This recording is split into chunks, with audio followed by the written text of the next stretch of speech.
Bonjour Théo. Bonjour Julien. Théo, je suis ravi de te recevoir pour ce nouveau podcast.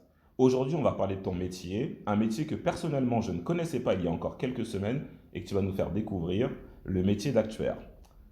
Pour commencer, peux-tu te présenter s'il te plaît? Oui, bien sûr. Je m'appelle Théo donc et je suis actuaire chez France Mutuelle depuis 2020. Euh, donc j'ai intégré la mutuelle en tant que stagiaire pendant 4 mois et dans le cadre de la validation de mon master. Puis en fait j'ai eu la chance de signer à l'issue de ce stage un contrat en CDI. Beau parcours. Peux-tu nous préciser le cursus pour devenir actuaire? Alors pour devenir actuaire, il faut faire l'une des 6 écoles d'actuariat qui délivrent le titre d'actuaire. Et pour accéder à ces écoles, il y a deux façons de fonctionner. Soit ça se fait sur concours, donc c'est souvent après 2 ans de classe préparatoire, mais ça peut être également après une licence mathématique. Ou alors sur dossier, mais dans ce cas-là, c'est quasiment obligatoirement après une licence mathématique. Très bien. Pour les non-initiés, peux-tu nous dire en quoi consiste véritablement le métier d'actuaire? Alors c'est un métier avec des missions très variées que j'ai tendance à comparer à ingénieur. Mais en gros, le principe général d'un actuaire, ça va être de gérer les risques financiers d'une entreprise à l'aide de calculs qui sont dits actuariels. Et c'est particulièrement important pour tout ce qui est mutuelle et compagnie d'assurance, car ces dernières, elles ont des obligations légales qui sont très strictes concernant leurs fonds propres. Et du coup, ce que peut faire un actuaire, ça peut être par exemple de tarifer un produit, de veiller à la solvabilité d'une entreprise, d'analyser des données, de faire de l'audit ou alors faire de la recherche. C'est très vaste. Très bien. Et toi, peux-tu nous dire ce que tu fais au quotidien? Alors, moi, je travaille sous la direction de Thierry, qui est le directeur technique, et du coup, je suis à la direction technique, et on est 6 personnes sous sa responsabilité. Et pour ma part, personnellement, je suis en charge de la tarification. Ça veut dire quoi, être en charge de la tarification?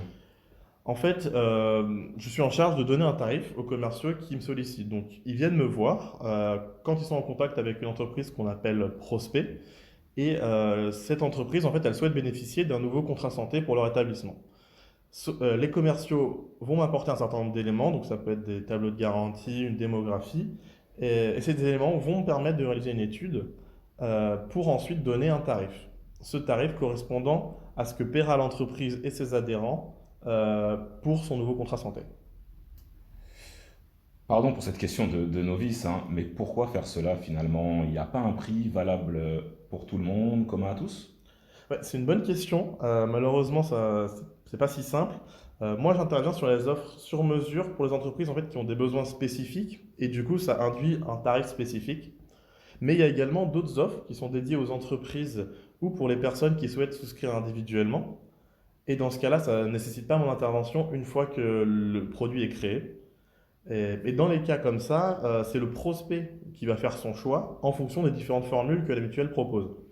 Mais bien sûr, ce sont des produits qui ont été quand même travaillés d'un point de vue tarifaire en amont. D'accord, c'est très clair. Finalement, vous êtes, et tu es, toi en particulier, le garant des tarifs. Oui, je dirais plutôt que mon rôle, en fait, c'est de proposer un prix juste un prix juste pour l'adhérent et également m'assurer que la mutuelle, France Mutuelle, soit à l'équilibre. C'est vraiment ça ma mission. Comme je l'ai dit tout à l'heure, j'ai tendance à rapprocher le métier d'actuaire et d'ingénieur, mais dans la spécialité de la gestion de risque. C'est un métier assez méconnu, qui est trop méconnu à mon goût, car pour moi, le sujet de la tarification, c'est quand même, ça me semble assez central, que ce soit dans une mutuelle ou ailleurs.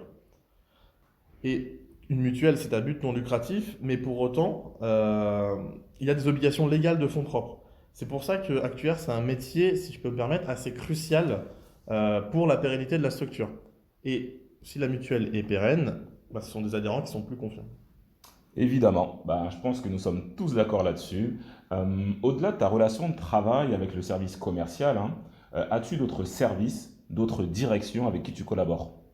Oui, bien entendu, je peux être amené à travailler avec le service marketing, par exemple dans le cadre de la création d'un nouveau produit qu'il faut tarifer. Ou également, je peux également dialoguer avec la direction juridique, mais également il y a des personnes de mon équipe qui sont en lien régulier avec la comptabilité, par exemple. Très bien, finalement, c'est un métier vraiment beaucoup plus 360 qu'on ne peut l'imaginer. Écoute, on arrive à la fin de ce podcast. As-tu quelque chose à ajouter? Bah, j'espère que cet échange aura permis à tous ceux qui l'écoutent d'en savoir un peu plus sur ce métier qui est très peu mis en lumière. Et c'est un métier qui est très intéressant et qui me permet personnellement de travailler sur plein de sujets différents et donc d'éviter de tomber dans une certaine routine. Le message est passé. Je te remercie d'avoir accepté de partager ton expérience avec nous et je te dis à bientôt. À bientôt, Julien. Merci.